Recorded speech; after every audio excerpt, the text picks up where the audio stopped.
এবার নবীজি বলছেন জাহান্নামে আমি উকি মেরে দেখেছি, জাহান্নামে দেখেছি বেশিরভাগ অধিবাসী, জাহান্নামের বেশিরভাগ মানুষ হচ্ছে উম্মতে মুহাম্মাদির নারী জাতি। বলেন নাউজুবিল্লাহ। এই নারী জাতি মানে আমার বোন, আপনার মা, আপনার স্ত্রী, আমার বোন, আমার মা, আমার স্ত্রী, আমাদেরই তো। নারী কি আমাদের বাইরে? কেন তারা জাহান্নামে যাবে? নবীজি বলছেন কয়েকটা কারণ। এক, তারা বেশি বেশি লানত এবং অভিশাপ করে। এক। দুই, তারা এমন কিছু কাপড় পরে শেষ জামানায় বাইরে ঘুরবে যে কাপড়গুলো পরেও তারা নগ্ন থাকবে। দুই, অর্থাৎ বেপরদামির কারণে। তিন, তারা বুক পিঠ চাপড়ায়, প্রলাপ বিলাপ করে, এটা একটা কারণ। চার, তারা স্বামীর সাথে কখনো কখনো কুফরি করে। কেমন? স্বামী সারা জীবন যদি তাদের ভরণ পোষণ ভালোবাসা দিয়ে যায়, কোনো একদিন যদি কোনো সমস্যা সৃষ্টি হয়, বলবে যে সারা জীবন তোমার কাছে কিছুই পাইলাম না। এই সব কিছুর ঊর্ধ্বে একটা কারণ আছে, এই সব কিছুর ঊর্ধ্বে একটা কারণ আছে। সেটা হলো, শোনেন, তাদের উদ্ধত মস্তকটা আল্লাহ পাকের বিধানের সামনে সহজে অবনত হতে পারে না, চায় না। এগুলো কিন্তু সব মেয়েদের জন্য নয়, উম্মতে মুহাম্মাদির একটা অংশের মেয়েদের জন্য আল্লাহর নবী এইসব কথা বলেছেন। আবার এমনও মেয়ে আছে, শোনেন, এমনও মেয়ে আছে যারা ইমান আমল টিকে রাখার জন্য না খেয়ে থাকতেও রাজি আছে। এমনও মেয়ে আছে, এমনও বহু দিনী মন দিনী মেয়ে আছে আমাদের সমাজে যারা ইমান আমল ধরে রাখতে চায়, পরিবার তাকে রাখতে দেয় না। ফেরাউনের ঘরে থেকেও একজন মেয়ে জান্নাতে গিয়েছে, গিয়েছে কি না? গিয়েছে। অতএব আমরাও যে দুধে দেওয়া তুলসী পাতা এমন নই, আমাদের মধ্যে বহু খারাপই আছে। কিন্তু নবীজি এখানে স্পেশালি বলেছেন যে শেষ জামানার মেয়েরা, নিসাউন কাসিয়াতুন আরিয়া, যারা কাপড় পরে নগ্ন থাকবে, মহিলাতুন মামিলাত, যারা অন্যকে আকৃষ্ট করবে, অন্যের দিকে আকৃষ্ট হবে, এরা জান্নাতে যাবে না, জান্নাতের গন্ধও পাবে না। নবীজি বলেছেন আমি জাহান্নামে দেখেছি বেশিরভাগ নারী জাতি। এখানে আমার মা, আমার বোন, আপনার মা, আপনার বোনের সতর্ক হওয়ার কি হেদায়েত আছে কি নাই? আর এই মেয়েদেরকে চালাই কি আমরা না অন্য কেউ? আমরাই তো আমাদের পরিবারকে চালাই কি না? আমরাই তো খাওয়াই পড়ে নাকি? তাহলে আমাদের পরিবারের বোনেরা কি পর্দা করতে পারবে না? প্রতিষ্ঠা করতে পারবেন না? পরিবারের আমাদের মায়েরা, বোনেরা, স্ত্রীরা পর্দা করবে না? এই দায়িত্ব আমাদের না? পরিবারের কর্তা আমরা নই? আল্লাহকে আমাদেরকে জিজ্ঞাসা করবেন না? অতএব আমরাও যেন সতর্ক হয়ে যাই, আল্লাহ পাক তৌফিক দান করুন। এই জন্য বলি, বিয়ে করতে হলে আগে দিনদারিতা দেখবেন, তারপর বিয়ে করুন। দুনিয়াদারিতা দেখে বিয়ে করলে পরে পস্তাবেন। ছেলে মেয়ে উভয়ের প্রতি একই নসিহত, বিয়ে করতে যদি হয়, বিয়ে যদি করতেই হয়, তাহলে দিনদারিতা দেখে বিয়ে করেন। তারপর দেখবেন যে মেয়ের বংশ কেমন, সৌন্দর্য কেমন, এই সেই পরে দেখবেন। আগে দেখবেন দিনদারিতা ঠিক আছে কিনা। ছেলের ক্ষেত্রে একই বিধান, আগে দেখতে যান না কত বড় চাকরি করে, কত প্রপার্টিজ আছে, কত বড় বাড়ি, এগুলো পরে দেখবেন।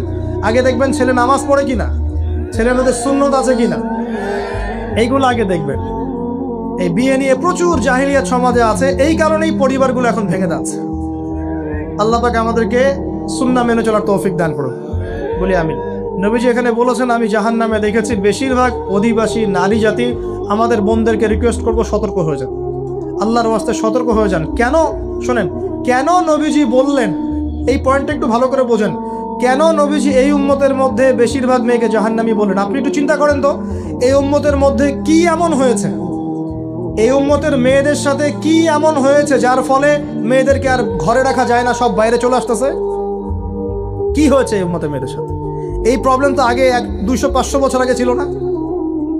500 বছর আগে আপনি কি কোনো মেয়েকে দেখেছেন আমাদের মেয়েদের মতো বেপর্দায় সারা রাস্তাঘাট, গ্রামগঞ্জ, একদম অফিস আদালত বাজার ঘাট সব ঘুরে বেড়াচ্ছে? দেখেছেন 500 বছর আগে, 300 বছর আগে, 200 বছর আগে? লাস্ট সমসাময়িক সময়ে কি এমন হলো যে মেয়েদেরকে আর ঘরে রাখা যায় না? আমি একটা শব্দ বলে দিই, বাসায় গিয়ে রিসার্চ করবেন, সব বলে দিব না। লাস্ট 100-200-300 বছরে একটা মুভমেন্ট, একটা আদর্শ ছড়িয়ে পড়েছে বিশ্বের বুকে, তার নাম হলো ফেমিনিস্ট রেভলিউশন। মনে থাকবে, ফেমিনিস্ট রেভলিউশন। এটা নিয়ে ঘাটাঘাটি করেন, বুঝতে পারবেন কেন জাহান্নামের বেশিরভাগ অধিবাসী জাহান্নামে যাবে, নারীরা কেন জাহান্নামে যাবে বেশি বেশি। এই মুভমেন্টটা নিয়ে পড়াশোনা করলেই বুঝতে পারবেন। আল্লাহ পাক আমাদেরকে বোঝার তৌফিক দান করুন, অন্তরের চোখ খোলার তৌফিক দান করুন। নবীজি আরও বলছেন আমি জাহান্নামে গেলাম, জাহান্নাম আমাকে দেখানো হলো, এবং সেখানে আমি একজন ফেরেশতাকে দেখলাম। কি দেখলাম? এই ফেরেশতা আমাকে দেখে হাসে নাই। সবাই মনোযোগ দেন, মেরাজের রাতের সবাই নবী সাল্লাল্লাহু আলাইহি ওয়াসাল্লামের সাথে হাসি মুখে সাক্ষাৎ করেছেন এই ফেরেশতা বাদ দিয়ে। নবীজি বললেন জিবরাইল আলাইহিস সালামকে, সে এত গম্ভীর কেন, তার চেহারা হাসি নাই কেন? জিবরাইল আলাইহিস সালাম বলছেন, যখন থেকে আল্লাহ পাক তাকে জাহান্নামের দায়িত্ব দিয়েছেন, যেদিন থেকে আল্লাহ পাক এই ফেরেশতাকে জাহান্নামের দায়িত্ব দিয়েছেন, ওই দিন থেকে তার চেহারার হাসি চলে গেছে। আর কিছু বলতে হবে? কেন হাসি চলে গেল? খুশিতে। জাহান্নামে আল্লাহ পাকের আযাব এবং এই আযাবের দায়িত্ব পালন করতে গিয়ে তার চেহারা থেকে হাসি চলে গেছে। নবীজি জানালেন তার নাম হচ্ছে মালিক। কি নাম? মালিক। আমরা দোয়া করি আমরা যেন তার সাক্ষাৎ না পাই, আমরা দোয়া করি আমরা যেন তার সাক্ষাৎ না পাই, আমিন। এবার নবী সাল্লাল্লাহু আলাইহি ওয়াসাল্লাম আসছেন, আসার সময় সুঘ্রাণ পাচ্ছেন, সুঘ্রাণ। ও একটা কথা বলি নাই, জান্নাতে তিনি যখন দেখলেন, সেখানে দেখলেন যে এখানে বেশিরভাগ অধিবাসী হচ্ছে এই উম্মতের গরিব মানুষরা। এই উম্মতে কারা? গরিব মানুষ, টাকা পয়সা কম, এত হিসাব কিতাব নাই, 5 ওয়াক্ত নামাজ পড়ে, রোজা রাখে, সাধ্যমতো দান সাদকা করে, সত্য কথা বলে, জান্নাতে চলে যাবেন ইনশাআল্লাহ। গরিবদের 500 বছর আগে, কত বছর আগে? তার মানে এই উম্মতের যদি কেউ গরিব হয়ে থাকি আমরা, কষ্টের কিছু আছে? ইনশাআল্লাহ কষ্টের কিছু নাই। তারপর নবীজি আসছেন, তিনি বলছেন যে আমি একটা মিষ্টি জান্নাতি সুঘ্রাণ পেলাম। আমি জিজ্ঞাসা করলাম এটা কোত্থেকে আসছে? তখন জিবরাইল আলাইহিস সালাম বললেন, এই ঘ্রাণ আসছে ফেরাউনের মেয়ের চুল আঁচড়ে দিত একজন দাসী। হঠাৎ একদিন চিরুনি পড়ে গেল হাত থেকে, সে বিসমিল্লাহ বলে চিরুনি উঠিয়েছে, আর দাসী শুনে নিয়েছে বিসমিল্লাহ মানে? বিসমিল্লাহ মানে কি? আল্লাহর নামে মানে কি? তোমার কি ফেরাউন আমার বাবা ছাড়া আরো কোনো ইলাহা আছে নাকি? তখন সেই মহিলা বলেছিল, হ্যাঁ, আমি এক আল্লাহর ইবাদত করি। ফেরাউনেরও রব হচ্ছে আমার আল্লাহ। এই অপরাধে তাকে ফেরাউন বড় আগুনের কুণ্ডলি খুঁড়ে তাকে ওখানে নামিয়ে দিয়েছিল, এবং তার 3টা কি 4টা বাচ্চা ছিল। এই সব বাচ্চাগুলোকে তার চোখের সামনে পুড়িয়ে মেরেছে। শেষে একটা বাচ্চা ছিল, কোলের বাচ্চা। এই বাচ্চাকে নিয়ে সে লাফ দিবে, তাকে বাধ্য করা হচ্ছে। সে তো নিজে মরতে রাজি, কিন্তু বাচ্চাটা মায়া লাগবে না, সে বাচ্চাকে নিয়ে লাফ দিতে চাচ্ছে না। তখন আল্লাহ পাক ওই বাচ্চার জবানে আল্লাহর কুদরত, আল্লাহর মুজিজা চালু করে দিলেন। ওই বাচ্চা কথা বলা শুরু করল। ওই বাচ্চা বলল, হে আম্মা ইসবিরি ইয়া উম্মা, হে আমার মা সবর করো। ফাইন্না মাউইদুনাল জান্নাহ, আমাদের জন্য আল্লাহ পাক জান্নাত রেখেছেন। আলহামদুলিল্লাহ। লাভ দিয়ে জান্নাত। ওই যে ফেরাউনের স্ত্রী বলা ঠিক না এখানে, ফেরাউনের ওই দাসী যে চুল আশ্রয় দিত, আসিয়া, যার নাম বলা হয় কোনো কোনো জায়গায় আসিয়া, এবং তার সন্তানদেরকে যেখানে দাফন করা হয়েছে ওখান থেকে জান্নাতের ঘ্রাণ আসছে। কে পেলেন এই ঘ্রাণ? রাসূলুল্লাহ সাল্লাল্লাহু আলাইহি ওয়াসাল্লাম।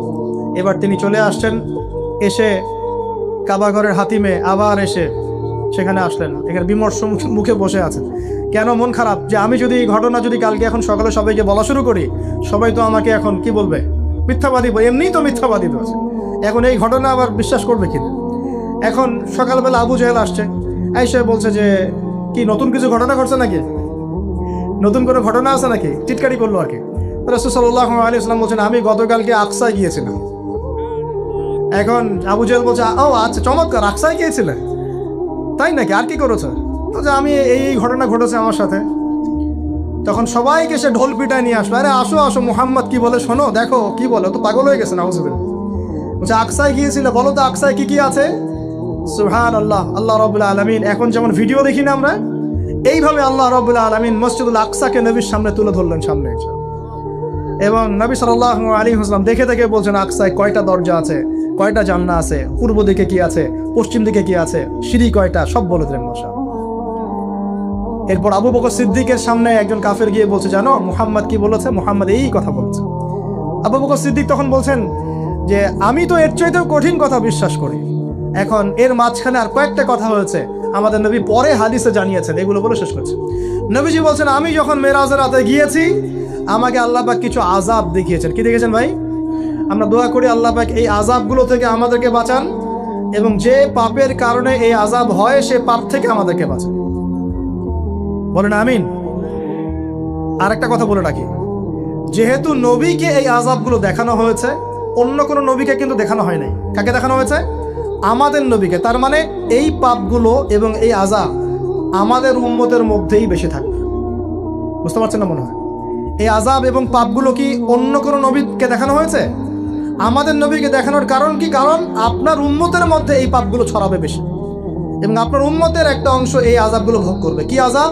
নবীজি যাচ্ছেন, দেখছেন, যুবকরা শুনো ভালো করে, নবীজি দেখছেন একটা চুলা, কি ভাই, তন্দুর রুটি দেখেছেন যে চুলায় রান্না করে, ঠিক ওই রকম শব্দই হাদিসে এসেছে, তান্দুর।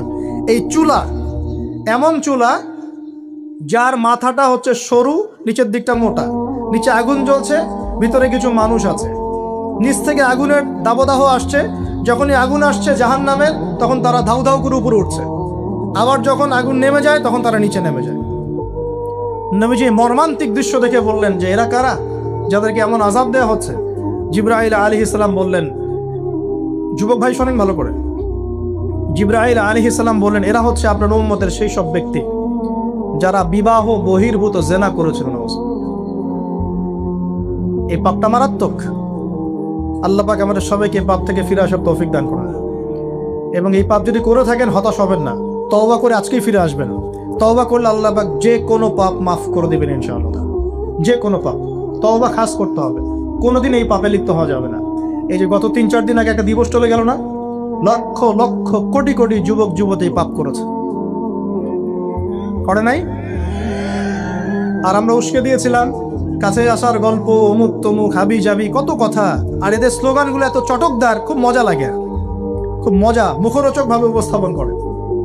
আল্লাহ পাকের কাছে আসার গল্প করা যায় না, রাসূলের কাছে আসার গল্প করা যায় না। আসলে এখনকার মিডিয়াগুলো এতটাই নির্লজ্জ হয়ে গেছে। কেন বলছি শোনেন, ইসলামের সাথে শত্রুতা তো আছেই, কোনোদিনও আল্লাহর কাছে আত্মসমর্পণ করা লাগে এমন কোনো ওয়ার্ডও বলবে না। টাইটেল দিবে ভূমিকম্পের কাছে মানুষ কত অসহায়, টাইটেল দিছে একটা। প্রাকৃতিক বিপর্যয়ের সামনে মানুষ কত অসহায়, প্রকৃতির কাছে মানুষ কত অসহায়, এসব টাইটেল দিয়ে ভিডিও দিচ্ছে। ওই যে ভূমিকম্প ইস্যুতে একটাবারও বললো না যে এই আল্লাহ পাকের কাছে, আল্লাহর শক্তির সামনে মানুষ কত অসহায়। ওই শব্দ ব্যবহার করা যাবে না। ওই শব্দ ব্যবহার করলে আপনি মৌলবাদী হয়ে যাবেন। যে প্রকৃতিটা কি, প্রকৃতি কে, প্রকৃতি কাকে বলে, কত প্রকার, প্রকৃতির স্রষ্টা কে, প্রকৃতি কে নিয়ন্ত্রণ করছে? ভূমিকম্পের কোনো ক্ষমতা আছে না? ভূমিকম্প যে দেয় তার ক্ষমতা আছে। এই সাগরের কোনো ক্ষমতা আছে? সাগরে যে জলোচ্ছ্বাস দেয় তার ক্ষমতা আছে। এই মাটিটাকে স্থির কে রেখেছে? এখন আমরা তো এখনো মহাবিশ্বে ঘুরছি না? এই যে ওয়াজ করছি যখন আমরা, এখনো পৃথিবীটা ঘুরছেই। আমরা কি বুঝতে পারছি কে পৃথিবীকে স্থির রাখলো? কেউ বলবে না যে আল্লাহর আযাবের সামনে মানুষ কত অসহায়। হ্যাঁ, বলবে প্রকৃতির সামনে মানুষ কত অসহায়, ভূমিকম্পের সামনে মানুষ কত অসহায়। মানে এমন এমন চটকদার কিছু শব্দ দিবে, এই শব্দগুলো আপনাকে চিনিয়ে দিবে যে কারা আল্লাহর বাহিনী, কারা আল্লাহর দুশমনের বাহিনীর মধ্যে আছে। তো এখানে যুবকদেরকে উৎসাহিত করা হয়েছে না জেনার জন্য। আর নবী সাল্লাল্লাহু আলাইহি ওয়াসাল্লামকে কেন দেখানো হলো? কারণ তার উম্মতের মধ্যে জেনার পাপ ছড়িয়ে পড়বে বেশি। কিসের মধ্যে? চুলার মধ্যে শাস্তি দেওয়া হচ্ছে, চুলায় শাস্তি দেওয়া হচ্ছে। নবীজি বলছেন তাদের ভিতর থেকে এত দুর্গন্ধ বের হচ্ছিল যেন মনে হচ্ছিল যে কোনো পাবলিক টয়লেটের পাশ দিয়ে আমরা যাচ্ছিলাম। প্রিয় ভাই, আল্লাহর ওয়াস্তে জেনার ধার কাছেও যায় না। আল্লাহ পাক বলেছেন ওয়ালা তাকরাবু জিনা, জেনার কাছেও যেও না। তো 1 নাম্বার শাস্তি কি রেখেছেন নবী সাল্লাল্লাহু আলাইহি ওয়াসাল্লাম?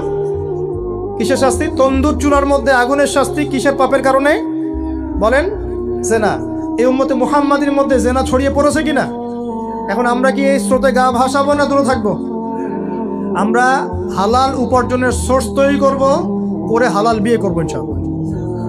হালাল উপার্জনের মাধ্যম তৈরি করবেন, করে বিয়ে করবেন ইনশাআল্লাহ। বিয়ের আগে কোনো পীড়িত নাই, সব পীড়িত বিয়ের পর ইনশাআল্লাহ পারা যাবে ইনশাআল্লাহ। আর সব আগে ভাগে খেয়ে শেষ করে ফেললে পরে খাবেন কি? তাই না বিষয়টা? আচ্ছা, এবার সামনে যাই। নবী সাল্লাল্লাহু আলাইহি ওয়াসাল্লাম সামনে গেলেন, গিয়ে দেখলেন, এবার দেখলেন কিছু মানুষ বসে আছে, সামনে আছে টাটকা তরতাজা গোশত, একদম ধোঁয়া উঠতেছে, একদম মনে করেন ওই কালা ভুনার মতো। আর পাশে রাখা আছে পচা, নোংরা, আবর্জনাময় গোশত। এই মানুষগুলোর ভালো গোশত খাচ্ছে না, এই মানুষগুলোই পচা গোশতগুলোই খাচ্ছে, দুর্গন্ধযুক্ত।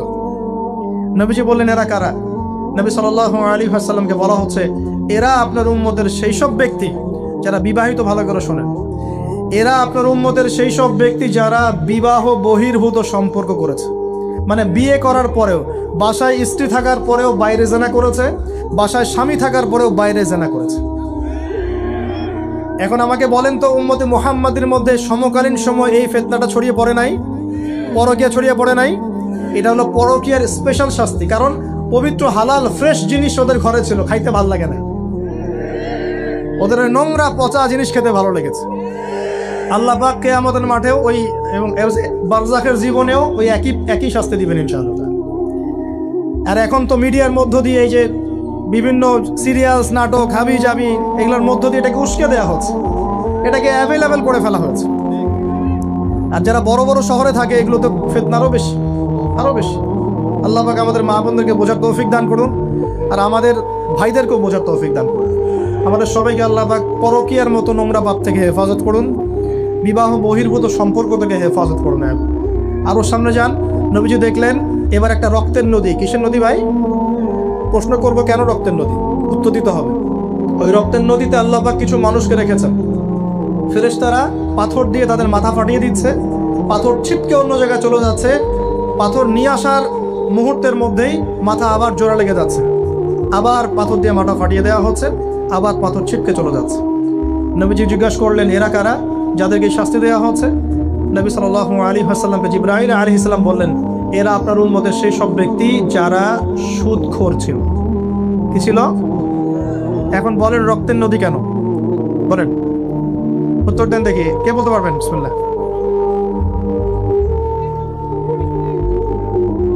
মাশাআল্লাহ, মাশাআল্লাহ, শুকরিয়া। সুদের মধ্য দিয়ে এক শ্রেণীর মানুষ ধনী হয় আর এক শ্রেণীর মানুষ গরিব হয়। সুদের মধ্য দিয়ে গরিব মানুষের রক্তটাকে চুষে খাওয়া হয়। এই কারণেই কিয়ামতের মাঠে এবং বারজাখের জীবনে রক্তের নদীতে ফেলে মাথাটা ফাটিয়ে দেওয়া। মাথা কেন ফাটানো হবে? এই মাথা দিয়ে শয়তানি বুদ্ধিটা বের করেছিল যে ইন্নামাল বাইউ মিসলুর রিবা, সুদ হচ্ছে ব্যবসার মতোই। এই শয়তানি কোত্থেকে বের হইছে? এই মাথা থেকে। এই কোন মাথা পাঠায় দেওয়া। আল্লাহ পাকের শাস্তি খুব নিপুণ। আমি চিন্তা করার চেষ্টা করেছিলাম আজকে কেন এই শাস্তিগুলো এইভাবে আসবে। আল্লাহু আ'লাম বিসওয়াব, আল্লাহ ভালো জানেন, তবে আমাদের কাছে এটা মনে হয়। এরপর সামনে যান, এই পাপের কারণেই আরও কিছু মানুষকে শাস্তি পেতে দেখা গেছে। নবীজি দেখেছেন আরও এক শ্রেণীর মানুষ যাদের পেটটা ফুলে আছে। প্রাসাদ দেখেছেন, অট্টালিকার মতো পেটটা ফুলে আছে, ভিতরে সাপ কিলবিল করছে। না না না না না, নবীজিকে জিজ্ঞাসা করলেন এরা কারা? এই হাদিসেও আছে এরা ছিল আপনার উম্মতের সুদখোর ব্যক্তিরা, পেটের ভেতর সাপ কিলবিল করছে। আর একটা জায়গায় তিনটা দেখা গেছে সুদখোরের শাস্তি। কয়টা ভাই?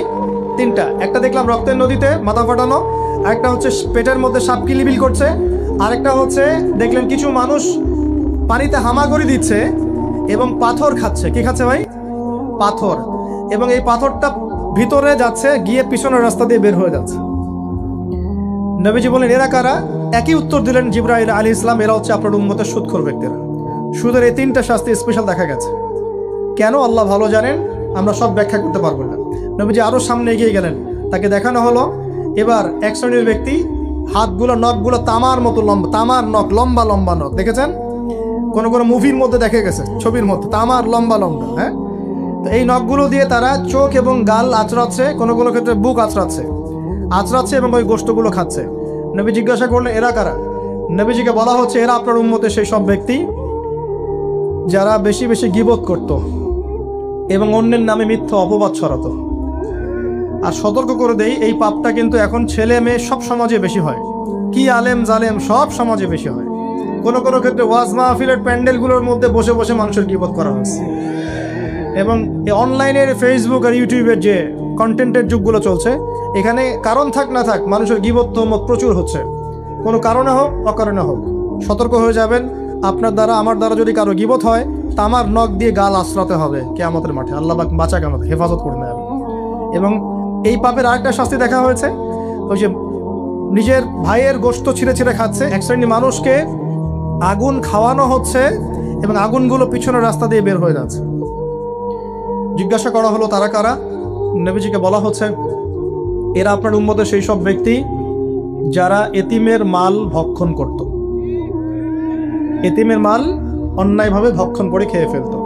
আছে কি নাই সমাজের মধ্যে? নবীজি আরও সামনে গেলেন, দেখলেন এক শ্রেণীর মানুষ কাঁধে অনেক বোঝাগুলো হালকা করার বদৌলতে উল্টা তারা বোঝা হালকা না করে আরও কিছু বোঝা ঘাড়ে নিচ্ছে। লাকড়ির বোঝা ঘাড়ে নিয়ে পথ চলার চেষ্টা করছে, কিন্তু পথ চলতে পারছে না। নবীজি বলেন, এরা তো অদ্ভুত, এরা তো চাইলে বোঝা হালকা করে চলতে পারত, বোঝা আরও নিয়ে চলছে কেন? নবীজিকে বলা হচ্ছে, এরা আপনার উম্মতের সেই সব ব্যক্তি যারা দায়িত্ব যতটুকু নিয়েছিল অতটুকু তো পালন করতে পারতোই না, আরও দায়িত্ব চেয়ে নিত মানুষের কাছে। দায়িত্ব চেয়ে নেওয়ার সংস্কৃতি চলছে না এখন। যোগ্যতা থাক আর না থাক, মানুষ দায়িত্ব চাচ্ছে না।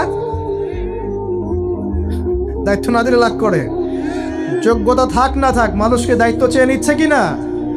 দায়িত্ব নেওয়াটা বড় কথা নয়, পালন করাটা বড় কথা।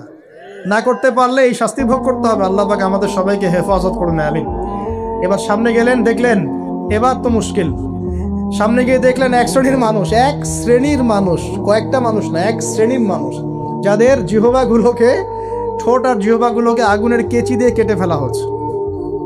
নবীজি বললেন, এরা কারা? রাসূল সাল্লাল্লাহু আলাইহি ওয়াসাল্লামকে বলা হচ্ছে, এরা আপনার উম্মতের সেই সব ব্যক্তি যারা ছিল ওয়াইজ বক্তা, আলেম ওয়াইজ বক্তা, যারা মানুষের সামনে দ্বীনের কথা বলতো কিন্তু নিজেরাই সেই দ্বীনের প্রতি আমল করত। আল্লাহ রাব্বুল আলামিন আমাকে এবং আপনাদের সবাইকে এই মর্মান্তিক শাস্তি থেকে বাঁচান। যা বলবো তার উপর আমল করার তৌফিক দান করুন, যা জানবো তার উপর আমল করার তৌফিক দান করুন। যা বলি আমল করি না সেটা প্রয়োজনে বলার দরকার নাই, সেটা আমল করি না সেটা প্রয়োজনে বলার দরকার নাই। আল্লাহ পাক আমাদেরকে রাসূলের সুন্নাহ মাফিক দাওয়াতি কাজ করার তৌফিক দান করুন এবং এই শ্রেণীর বক্তার অন্তর্ভুক্ত হওয়া থেকে আল্লাহ পাক আমাদেরকে বাঁচান। এইভাবে তিনি আরও বেশ কিছু শাস্তি দেখলেন, তারপর তাকে ফিরিয়ে আনা হলো। এই মেরাজের ঘটনায় ভেবে শেষ হলো। এখন এই পুরো মেরাজের ঘটনায় আমরা শিখলাম রাসূলুল্লাহ সাল্লাল্লাহু আলাইহি ওয়াসাল্লামের এই মেরাজ উম্মতে মুহাম্মাদের জন্য খাস কিনা, আমাদের জন্য খাস কিনা? এরকম ঘটনা কি বিশ্বে আর কোথাও ঘটেছে? এই পুরো হিস্ট্রির মধ্যে কি এরকম ঘটনা কখনো ঘটেছে? অন্য কোনো নবীর সাথে ঘটেছে? অন্য কোনো উম্মতের সাক্ষী আছে? আমরা সাক্ষী আছি, আমাদের নবীর সাথে ঘটেছে। আমাদের নবীর ক্ষেত্রে জীবনে এই বিস্ময়কর ঘটনা একবার ঘটেছে। আল্লাহ পাক কি কোনো নবীকে তার কাছে নিয়ে ওহী করেছেন? আসুন এই মেরাজে যে বিষয়গুলো আমরা শিখলাম, আমরা সবাই এর উপর আমল করার চেষ্টা করে আল্লাহ পাক তৌফিক দান করুন। আইয়ামে জাহিলিয়াতের মানুষরা যে আল্লাহকে বিশ্বাস করতো না, বিষয়টা এমন না। আইয়ামে জাহিলিয়াতের মানুষরা আল্লাহকে ঠিকই বিশ্বাস করত, কিন্তু আল্লাহকে পাওয়ার জন্য ওসিলা পূজা করত, মাধ্যম পূজা করত। আমি একটা দলিল দিচ্ছি যে আইয়ামে জাহিলিয়াতের মানুষরাও যে আল্লাহকে বিশ্বাস করত, তার সবচেয়ে বড় দলিল হচ্ছে আবু জেহেল নিজেই। আবু জেহেলের নাম শুনেছেন তো? আবু জেহেলকে এই উম্মতের কি বলা হয়? কে বলতে পারবেন? আবু জেহেলকে এই উম্মতের কি বলা হয়? ওয়াজ কি খালি শুনলেই হবে নাকি একটু ধরে রাখতে হবে? কি বলা হয়? আইয়ামে জাহিলিয়াত একটা প্রবাদ ছিল, আবু জেহেলকে বলা হতো আবুল হাকাম, মানে জ্ঞানের পিতা। কিসের পিতা? জ্ঞানের পিতা। কিন্তু ইসলাম আসার পরে যখন সে ইসলাম কবুল করে নাই এবং সত্যকে চিনেও প্রত্যাখ্যান করেছে, তখন নবী সাল্লাল্লাহু আলাইহি ওয়াসাল্লাম বলেছিলেন আবু জেহেল হচ্ছে এই উম্মতের ফেরাউন। কে? ফেরাউনের নাম শুনেছেন কিনা? ফেরাউন কে ছিল?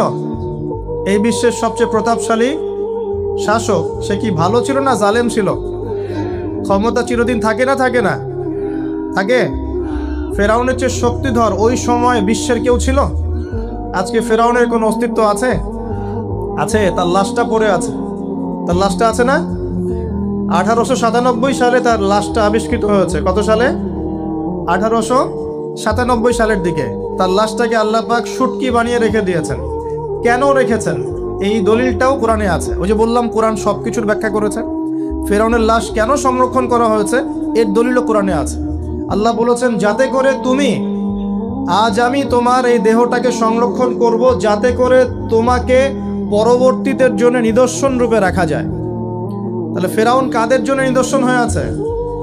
ফেরাউনের পরে যারা জালেম হিসেবে আসবে পৃথিবীতে, সেই জালেমদের জন্য ফেরাউনের লাশটা নিদর্শন হয়ে আছে। কিন্তু মানুষ নিদর্শন গ্রহণ করতে রাজি নয়, মানুষ শিক্ষা গ্রহণ করতে রাজি নয়। ফেরাউন কি আম কোনো ব্যক্তি ছিলেন না শাসক ছিলেন? তাহলে আম ব্যক্তিদের জন্য তিনি যতটা না বড় নিদর্শন, শাসকদের জন্য বড় নিদর্শন। যারাই পৃথিবীতে শাসন ক্ষমতার বলে জুলুম করবে তাদের জন্য ফেরাউন একটা নিদর্শন হয়ে থাকবে কিয়ামত পর্যন্ত। থাকবে কিনা? লিতাকুনা লিমান খালফাকা আয়া, আল্লাহ বলেছেন যাতে করে তুমি পরবর্তীদের জন্য নিদর্শন হতে পারো, এই কারণে তোমার লাশটাকে আমি সংরক্ষণ করেছি। আল্লাহ পাক এটাও বলেছেন কিন্তু বেশিরভাগ মানুষই আমার নিদর্শন সম্পর্কে গাফেল। বাস্তবতা তাই নয় কি? আচ্ছা, এখন ফেরাউনদের মতো বড় বড় জালেম নাই সারা বিশ্বে? তাদের জন্য নিদর্শন না শিক্ষা না? এটা শিক্ষা। দেখুন, আবু জেহেলকেও এই উম্মতের ফেরাউন বলা হতো। কেন? কারণ সে সত্যকে চিনেও প্রত্যাখ্যান করেছে। তাকে বদরের যুদ্ধে হত্যা করা হয়েছে। দুইজন ছোট ছোট কিশোর তাকে হত্যা করেছেন, দুইজন মুয়াজ। দুইজন কি? এই মুয়াজ নাম জানতেন? মুয়াজ নাম বরকতময় নাম। দুই মুয়াজ, সিরাতের গ্রন্থ পড়ে দেখবেন, আর রাহিকুল মাখতুম। দুইজন মুয়াজ, ছোট ছোট বাচ্চা যাদের বয়স 10 থেকে 15-র মধ্যে, 10 থেকে 15। এই দুই ভাই মিলে আবু জেহেলকে হত্যা করেছে। সুবহানাল্লাহ। এরপর আব্দুল্লাহ বিন মাসউদ রাদিয়াল্লাহু আনহু তিনি তার গর্দানটা কেটে রাসূলের সামনে উপস্থাপন করেছিলেন। সুবহানাল্লাহ। ওই গর্দান দেখে নবী সাল্লাল্লাহু আলাইহি ওয়াসাল্লাম বলেছিলেন যে এই হচ্ছে এই উম্মতের ফেরাউন। আবু জেহেলকে এই উম্মতের বলেন ফেরাউন। এখন আবু জেহেলের দলিল কি দিচ্ছি? আবু জেহেল যখন বদরের যুদ্ধ করতে গিয়েছিল তখন সে আগে যুদ্ধের মাঠে যায় নাই, সে আগে গিয়েছে কাবা ঘরে। কোথায় গিয়েছে? কাবা ঘর তখনও ছিল কি না? কাবা ঘর তখনও ছিল এবং মানুষ তখনও হজ করত। বলতে পারেন যে কিরকম করে হজ করত? সেই হজের সিস্টেম আর আমাদের সিস্টেম এক ছিল না। তারা দাবি করত যে তারা ইব্রাহিম আলাইহিস সালামের সুন্নাহ ফলো করছে, তারা দাবি করত। এই দাবির উপর ভিত্তি করে তারা কাবা ঘরের ভিতরে 360টা মূর্তি ঢুকিয়েছিল। কয়টা? 360টা। এই মূর্তিগুলোর মধ্যে ইব্রাহিম আলাইহিস সালামের মূর্তিও ছিল, ইসমাইল আলাইহিস সালামের মূর্তিও ছিল। আসলে তারা তো জানতো না তারা কেমন দেখতে। তারা কি জানতো? একটা কাল্পনিক স্ট্যাচু তারা গঠন করেছিল এবং তার কাছে তারা সাজদা করত। তাদের ধারণা ছিল ইব্রাহিম আলাইহিস সালাম তো ভালো মানুষ না, তার কাছে চাইলেই আল্লাহর কাছে চাওয়া হবে। এমনটা আমাদের এখানে অনেকে মানুষের আকীদা আছে না, যে অনেক কবরে চলে গেছে মানুষ, তাদের আকীদা হচ্ছে এই মানুষ অনেক বুজুর্গ ছিল, তার কাছে চাইলেই আল্লাহর কাছে চাওয়া হয়। আকীদা একই কিনা? এগুলো শিরকি আকীদা। চাবেন কার কাছে? সরাসরি কার কাছে?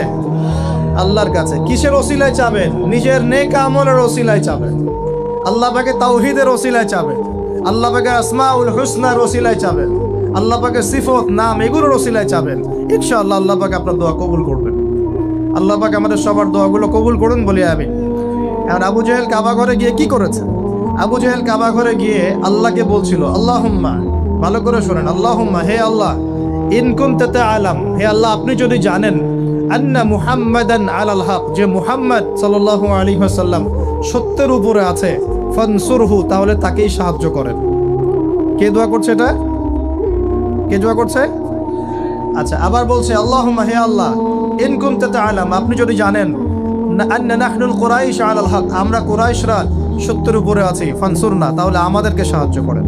কে দোয়া করছে? এখন বলেন তো আবু জেহেল আল্লাহ বিশ্বাস করে কিনা? আল্লাহ বলে যে একজন আছে, আবু জেহেল বিশ্বাস করে কিনা?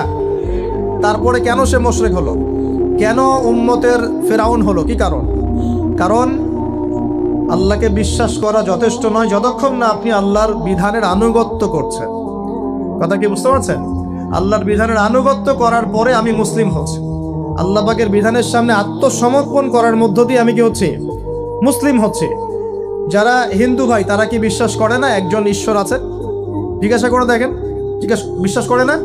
অবশ্যই বিশ্বাস করে। যারা বলছে যে 3 খোদা, আল্লাহ, নাউজুবিল্লাহ, ঈসা আলাইহিস সালাম আর রুহুল কুদুস, যারা 3 খোদায় বিশ্বাস করে এমন মানুষ আছে না পৃথিবীতে? তাদের সংখ্যা কিন্তু কোটি কোটি, প্রায় 200-300 কোটি মানুষ এগুলো বিশ্বাস করে। তো ওরা কি আল্লাহ বিশ্বাস করে না? করে কি না? ওরা কি বিশ্বাস করে না যে একজন আল্লাহ বলে একজন আছে? যারা বুদ্ধিস্ট তারা কি বিশ্বাস করে না যে আল্লাহ বলে একজন আছে? যারা ইহুদি তারা কি বিশ্বাস করে না যে আল্লাহ বলে একজন আছে? তাহলে আল্লাহ বলে একজন আছে, উপরওয়ালা একজন আছে, এই বিশ্বাস যথেষ্ট নয় যতক্ষণ না আপনি সেই আল্লাহর বিধানের সামনে আত্মসমর্পণ করছেন। আর আত্মসমর্পণ মানে কি? কিছু অংশ মানবো, কিছু অংশ মানবো না। আত্মসমর্পণ মানে কি? কিছু অংশকে মানবো, বাকি অংশ ছেড়ে দিব। যেটুকু মানলে আমার সুবিধা হয় ওইটুকু মানবো, যেগুলো মানলে আমার সুবিধা হয় না এগুলো ছেড়ে দিব। আত্মসমর্পণ মানে কি? আমি 2টা দলিল দিই, খালি জাস্ট 2টা, শর্ট করে দিচ্ছি কারণ আমাদের আলোচনা অনেক লম্বা হবে ইনশাআল্লাহ। 2টা দলিল দিচ্ছি। এক, ইব্রাহিম আলাইহিস সালামকে যে আল্লাহ পাক বললেন তোমার স্ত্রী সন্তানকে রেখে আসো কাবা ঘরের কাছে, মনে আছে? মনে আছে কি নাই? আচ্ছা, ইব্রাহিম আলাইহিস সালাম কি প্রশ্ন করেছিলেন যে আমি কেন রেখে আসবো, এর পিছনে যুক্তি কি, বিজ্ঞান কি, দর্শন কি? নাকি আল্লাহ বলেছেন বাস করেছেন? কোনটা? আল্লাহ বলেছেন, তিনি করেছেন। তিনি বলছেন, আল্লাহ বলছেন তোমার সন্তানকে কুরবানি করতে হবে, সন্তানের বয়স 10 বা 12 বছর। তিনি কি বলেছেন নিষ্পাপ বাচ্চাকে কেন হত্যা করব? এর পিছনে যুক্তি কি? এর পিছনে বিজ্ঞান কি? এর পিছনে দর্শন কি? আল্লাহ কাজটা তো ভালো মনে হচ্ছে না, এরকম কোনো প্রশ্ন করেছেন? নাকি আল্লাহ যা বলেছেন তাই করার জন্য প্রস্তুতি নিয়েছিলেন? কোনটা? এই কারণে ইব্রাহিম আলাইহিস সালামকে আল্লাহ পাক বলছেন আমার খলিল, আমার বন্ধু। ইয ক্বালা লাহু রাব্বুহু আসলিম, যখনই তার রব তাকে বলেছে আসলিম, আত্মসমর্পণ করো, ক্বালা আসলামতু লিরাব্বিল আলামিন, ইব্রাহিম বলেছে আমি আমার রবের সামনে আত্মসমর্পণ করলাম। সুবহানাল্লাহ। এই হলো মুসলিম। আর ইব্রাহিম আলাইহিস সালাম তোমাদের পিতা, মুসলিম জাতির পিতা। হুয়া সাম্মাকুমুল মুসলিমিন, যিনি তোমাদের নামকরণ করেছেন মুসলিম।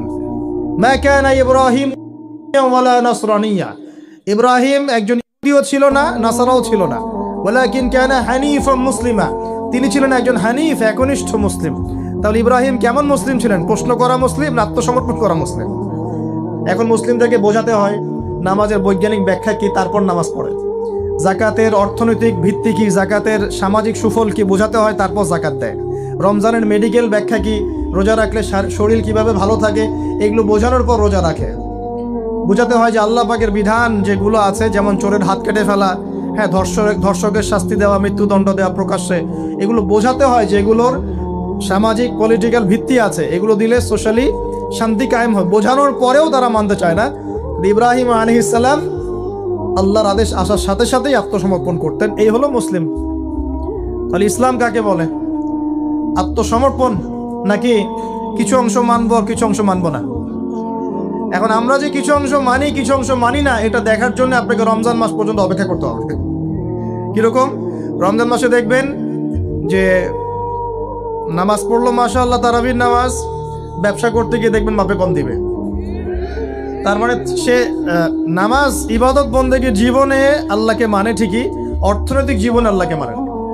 ওখানে তার কাছে মনে হচ্ছে আল্লাহ দেখছেন না, এখানে আমি যা ইচ্ছা তাই করতে পারবো। একজন পরেজগার ব্যক্তি, তাহাজ্জুদ গোজার, মাশাআল্লাহ, রাতে তাহাজ্জুদ পড়েন, দেখবেন অফিসে গিয়েছে, আদালতে, অন্যান্য জায়গায় গিয়েছে, চাকরি ক্ষেত্রে, সেখানে গিয়ে টেবিলের তল দিয়ে টাকা নেওয়া শুরু করেছে। তো তার ধারণা যে এখানে আল্লাহ তাকে দেখছে না, নামাজে আল্লাহ তাকে দেখছে। আবার আমাদের দিনই বোন অনেকে রোজা রাখে, মাশাআল্লাহ, রোজা রেখেও দেখবেন সিরিয়াল দেখছে, গীবত করছে, বেপর্দা হয়ে বাইরে ঘুরছে, করছে কিনা? আবার রোজাও কিন্তু রাখছে। তার মানে তার ধারণা যে ইবাদত বন্দেগীর জীবনে আল্লাহ আমাকে, এখানে লা ইলাহা ইল্লাল্লাহ ঠিক আছে, মুহাম্মদুর রাসূলুল্লাহ ঠিক আছে, কিন্তু শরঈ পর্দার ক্ষেত্রে, অন্যান্য জীবনের অন্যান্য ক্ষেত্রে আমি লা ইলাহা ইল্লাল্লাহ মুহাম্মদুর রাসূলুল্লাহর পরোয়া করছি না।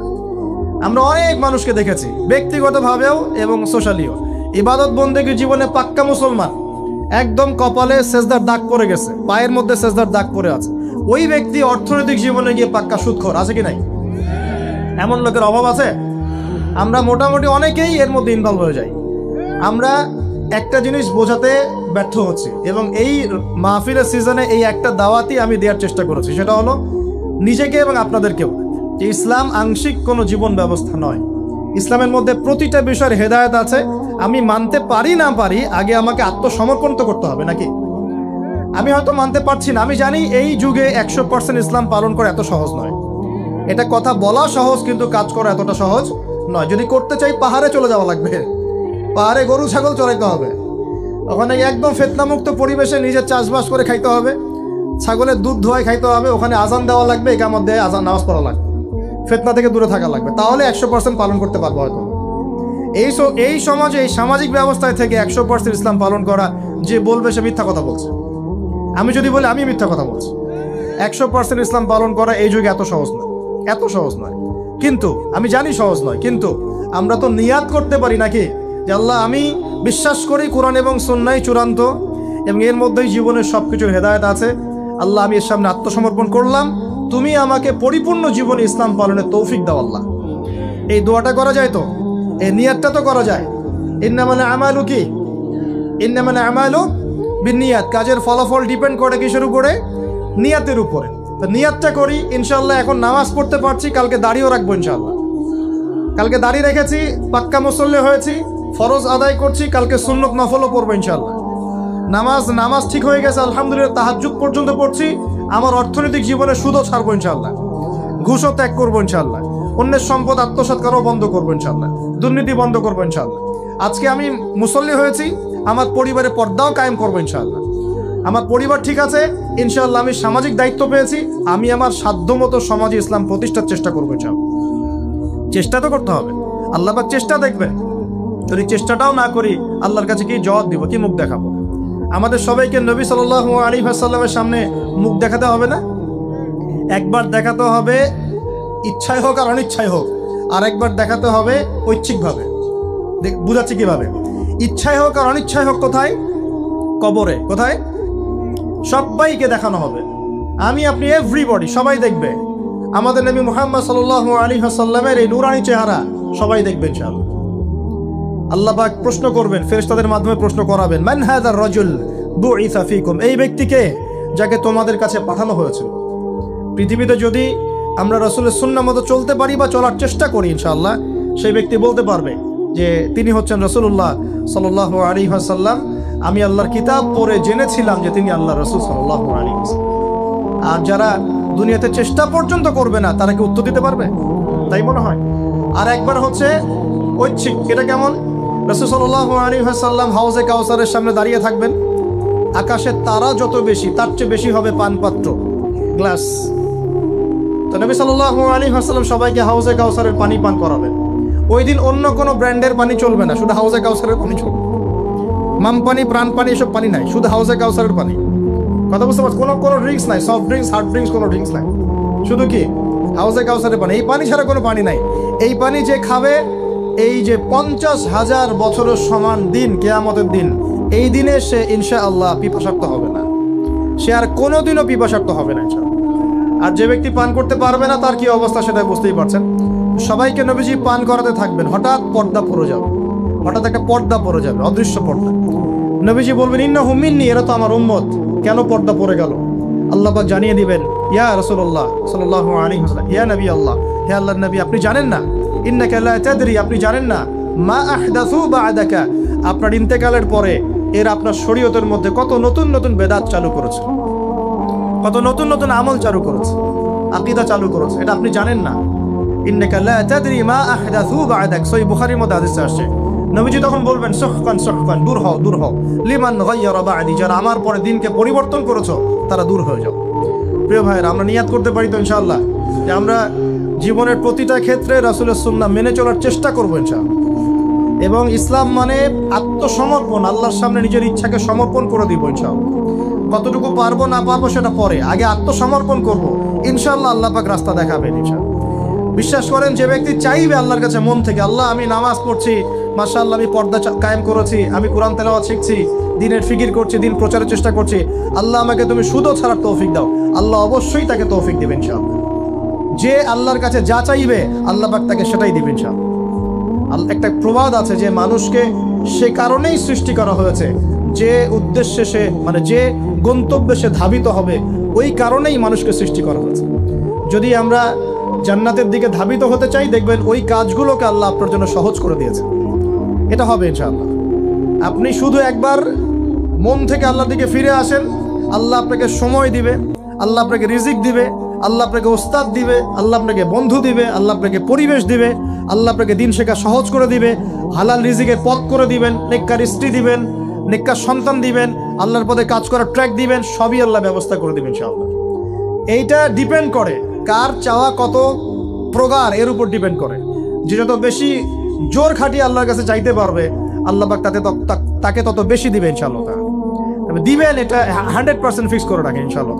আল্লাহ পাক আমাদের সবাইকে পরিপূর্ণ মুসলিম হওয়ার তৌফিক এনায়েত করুন। প্রিয় ভাইরা, যেখানে ছিলাম, আইয়ামে জাহিলিয়াতে এমন শিরক ছিল, 1 নাম্বার। 2, আইয়ামে জাহিলিয়াতে ঠিক এমনই সুদ ছিল। আমাদের সমাজে সুদ আছে না? এরকম সুদভিত্তিক অর্থনৈতিক সিস্টেম ছিল আইয়ামে জাহিলিয়াতের মধ্যে। 3 নাম্বার ছিল মাদক। আমাদের সমাজে মাদক আছে না? মাদকের ছড়াছড়ি নাই। এখনকার যুব সমাজে 3টা বড় প্রবলেম। কয়টা? 3টা। একটা হচ্ছে পর্নোগ্রাফি। একটা কি? পর্নোগ্রাফি। অলমোস্ট এভরিবডি, সবাই পর্নোগ্রাফিতে আসক্ত, অলমোস্ট এভরিবডি। 2 নাম্বার হচ্ছে মাদক। এই যে মাদকের সাথে সবাই না হলেও সমাজের একটা বড় অংশের যুব সমাজ কিন্তু আসক্ত হয়ে আছে। 3 নাম্বার হচ্ছে ফ্রি মিক্সিং, মানে নারী পুরুষের অবাধ মেলামেশা। এই সমস্যাগুলো যুব সমাজ আজকে গ্রাস করে খাচ্ছে। এরপরে আরো কিছু প্রবলেম আছে, যেমন বেকারত্ব, হতাশা, জীবনের উদ্দেশ্য থেকে বিচ্যুত হয়ে যাওয়া,